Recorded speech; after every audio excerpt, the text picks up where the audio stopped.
Dear student, today we will see lesson number 16 natural resources. विद्यार्थी मित्रांनो, आज आपण नैसर्गिक साधन संपत्ती हा धडा त्या ठिकाणी पाहणार आहोत.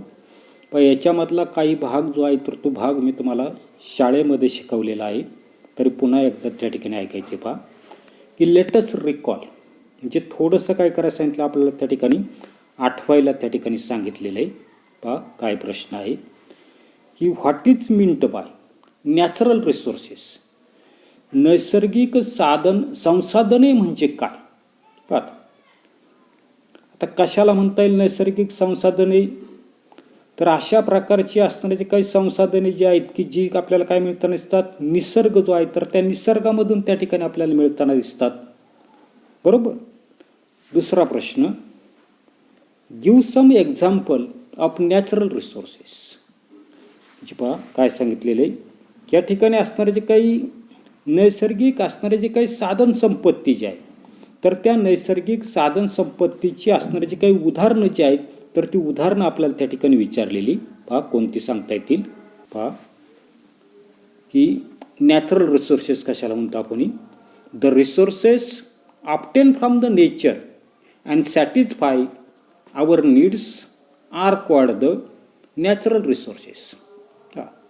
नैसर्गिक संसाधनं म्हणजे काय की जे आपल्याला निसर्गामधून मिळताना दिसतात आणि ज्या आपल्या असणाऱ्या ज्या काही गरजा ज्या आहेत तर त्या गरजा काय करताना दिसतात, भागवताना दिसतात, त्याला आपण त्या ठिकाणी नॅचरल रिसोर्सेस म्हणताना दिसतो.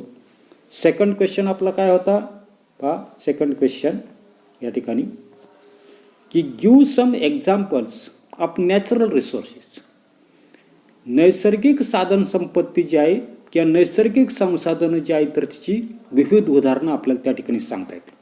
आता कोणकोणती सांगता येतील, तर सॉईल म्हणजे माती, स्टोन दगड, त्याच्यानंतर मिनरल्स म्हणजे खनिज, एअर हवा, वॉटर पाणी, प्लॅन्ट्स वनस्पती and animals are all natural resources. ही सर्वच्या सर्व आपल्याला त्या ठिकाणी नैसर्गिक साधन संपत्ती जी आहे तर त्या नैसर्गिक साधन संपत्तीची उदाहरणं त्या ठिकाणी सांगता येतील. याच्यानंतर पुढे, we get many substances from nature. आता काय सांगितलेलं आहे की निसर्ग जो आहे तर त्या निसर्गामधून आपल्याला अनेक असणारे जे काही पदार्थ जे आहेत तर ते पदार्थ त्या ठिकाणी मिळतात. They satisfy a variety of our daily needs. निसर्गामधून आपल्याला जे पदार्थ त्या ठिकाणी मिळतात त्यातून आपल्या वेगवेगळ्या अशा प्रकारच्या डेली नीड्स, दैनंदिन असणाऱ्या ज्या काही गरजा ज्या आहेत तर त्या गरजा काय केल्या जातात, भागवल्या त्या ठिकाणी जातात. Soil, stones, minerals, air, water, plants and animals on the earth are all various kinds of natural resources. की पृथ्वीवरील असणारे जे काही सॉईल म्हणजे माती, स्टोन दगड, मिनरल्स खनिजे, एअर हवा, वॉटर पाणी, प्लॅन्ट्स वनस्पती, ॲनिमल्स म्हणजे त्या ठिकाणी असणारे प्राणी, हे सर्व म्हणजे एक प्रकारची नैसर्गिक साधन संपत्तीच त्या ठिकाणी आहे. येते. याच्यानंतर पुढे पहा की व्हॉट इज मीन्ड बाय लिथोस्फिअर. पहा काय म्हटलेलं आहे की या ठिकाणी थोडंसं आपल्याला त्या ठिकाणी आठवायचं आहे की व्हॉट इज मीन्ड बाय लिथोस्फिअर. मागच्या वर्गामध्ये आपण त्या ठिकाणी लिथोस्फिअर विषयीची माहिती पाहिलेली. पहा लिथोस्फिअर कशाला म्हणता येईल आपल्याला, त्या ठिकाणी the upper surface layer of the earth and the hard crust beneath it is called the lithosphere. पहा काय सांगितलेलं आहे की पृथ्वी जी आहे तर त्या पृथ्वीच्या वरचा असणारा जो काही थर आणि त्याच्या खाली कठीण असणारा जो काही थर जो आहे तर त्याला आपण त्या ठिकाणी लिथोस्फिअर म्हणतो, शिलावरण त्या ठिकाणी म्हणताना दिसतो. The upper surface layer consist of soils and rock and the crust contains minerals, ores, water elements, minerals, oil and fuel. की हा जो काही असणारा जो काही वरचा असणारा जो काही थर जो आहे तर तो थर कशाचा बनलेला आहे? मातीचा बनलेला आहे, खडकांचा बनलेला आहे. आणि हा जो काय असणारा जो काही क्रस्ट जो आहे तर त्याच्यामध्ये आपल्याला असणारे जे काही खनिज असतील, दुसरं आपल्याला सांगितले ओर्स असतील म्हणजे धातुक असतील, पाणी असेल, मूलद्रव्य असेल, खनिज तेल असेल किंवा इंधन जे आहे तर त्याचा त्या ठिकाणी तो बनलेला असतो. आता तेच आपल्याला पुढे दिलेलं आहे की natural resources in the earth crust, जे भूकवचामधली असणारी जे काही साधन संपत्ती. पहा, the earth lithosphere is made up of the land and the earth crust beneath it. पहा, पृथ्वीचा असणारा जे काही लिथोस्फिअर म्हणजे शिलावरणाचा असणारा जो काही भाग जो आहे तर तो जमीन आणि त्याखालील कठीण अशा प्रकारचा क्रस्ट कवच यांनी त्या ठिकाणी तो बनलेला असतो. Lithosphere is not homogeneous but it is made up of many types of the rocks. की शिलावरण जे आहे तर ते शिलावरण एकजिन्सी नसून अनेक प्रकारच्या खडकांचं त्या ठिकाणी ते बनलेलं असतं. Resources in the earth crust includes minerals, ores, mineral oils and other fuels, Roxx, water, element etcetera. जे भूकवचामधली जी काही साधन संपत्ती जी आहे तर त्याच्यामध्ये काय काय असतंय? मिनरल्स म्हणजे त्या ठिकाणी खनिज. त्याच्यानंतर तो दुसरा आपल्याला सांगितले ओर्स, ओर्स म्हणजे धातुक. त्याच्यानंतर पुढे काय सांगितलं आपल्याला या ठिकाणी मिनरल ऑइल, मिनरल ऑइल्स म्हणजे ज्याला आपण त्या ठिकाणी खनिज तेल म्हणतो.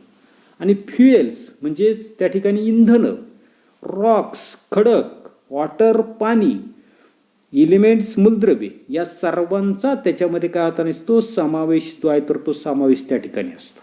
त्याच्यानंतर पहा ब्रॅकेट जे आहे तर त्या ब्रॅकेटमध्ये काय दिलंय ते आपल्याला त्या ठिकाणी पाहिजे. पहा या ठिकाणी ब्रॅकेटमध्ये काय दिलेलं आहे की metals are obtain from their ore by the extraction and purification.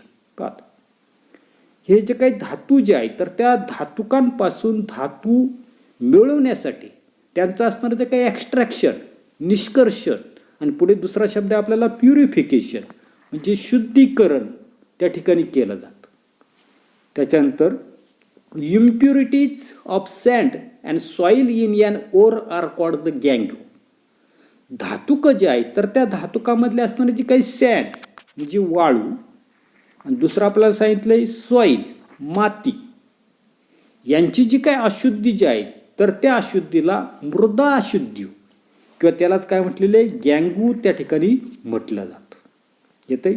याच्यानंतर पुढे मिनरल्स अँड ओर्स म्हणजे पात, मिनरल्स म्हणजे काय? खनिज, आणि ओर्स म्हणजे काय? धातुक. Minerals wealth has an important place among the natural resources. नैसर्गिक साधन संपदा जी आहे तर त्याच्यामध्ये खनिज संपदा जी आहेत तर त्या खनिज संपदेला अतिशय महत्त्वाचं अशा प्रकारचं असणारं जे काही स्थान जे आहे तर ते स्थान त्या ठिकाणी असणार आहे. त्याच्यानंतर पुढे पाहता काय म्हटलेलं आहे की minerals are formed by various processes taking place in the environment. पर्यावरण जे आहे तर त्या पर्यावरणामधील विविध अशा प्रकारच्या असणाऱ्या ज्या काही प्रक्रिया ज्या आहेत तर त्या प्रक्रियांनी ही जी काही खनिजे जी आहेत तर ती खनिजे त्या ठिकाणी तयार झालेली. These minerals can be obtain bye mining. पाहत ही जी काही खनिजे जी आहेत तर ती खनिज कशा पद्धतीनं तर त्या ठिकाणी असणारे जे काही खाण जे आहे तर त्या खाणकामाद्वारे ही जी काही खनिजे जी आहेत तर ती खनिजे त्या ठिकाणी मानवाला त्या ठिकाणी उपलब्ध झालेली. Only a few metals for example gold, silver, copper, platinum and bismuth occur in the free state in the nature. पाहत निसर्ग जो आहे तर त्या निसर्गामध्ये थोडेच धातुक त्या ठिकाणी कशी फ्री स्टेटमध्ये आहेत म्हणजे मुक्त स्थितीमध्ये आहेत. आता कोणकोणती तर पहिलं आपल्याला सांगितलं गोल्ड म्हणजे सोनं असेल, सिल्वर चांदी असेल, कॉपर तांबं असेल, त्याच्यानंतर